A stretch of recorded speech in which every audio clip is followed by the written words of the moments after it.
Then we have to pay for those things, of course, so we need to have financing in place. And I think you know that our initial capital was 3.5 million, and we are sort of looking at a gross value of assets as it looks right now. And as you know, there are no final lists, so we're still talking about the same values that we've had before. But for planning, I mean, we think there is a gross exposure, or the gross amount of loans that are intended for us to be, that we should buy, is roughly 4 billion. What the actual transfer price is, we still don't know. And we can speculate, and I think it's stupid to speculate because we're actually getting close to when the real number is coming out. But we have to plan for something, so I'm going to give you a very broad range. I think it's going to be somewhere between 1 and 1.5 in the end. But it's still a sizable amount of money, of course. And we have to make sure that we are financed in a way that we can actually take on that amount of assets. And the finding is of course, one is the actual payment for these assets. And the other one is that we have to have an ability to make sure that we are credibly owner of those going forward. So we don't run into a situation where something goes wrong with a couple of the major exposures we have, and suddenly we have a loss which we don't have capital for, basically. And we end up in the same situations as the banks are now. And we have to be set up in a way that we absolutely avoid that, of course.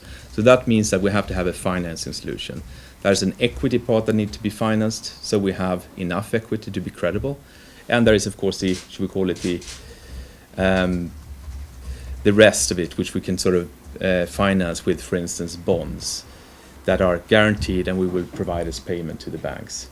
Now, this financing there are sort of three, I would say, parties into this, and we have to sort of make sure that we find the optimal compromise in that sense. I mean, from one side, we are owned by the government and we are capitalized by the government, which means that we are causing a strain on the budget, of course, and there are limits in the budget.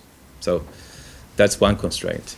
From the bank side, they want, of course, and should have as a good quality payment as possible, which means that if we are buying with bonds that are state guaranteed, we have to help them, or we have to help to make sure that those bonds are eligible to be accepted as collateral in ECB, because that's how the banks can use our payment in order to get liquidity.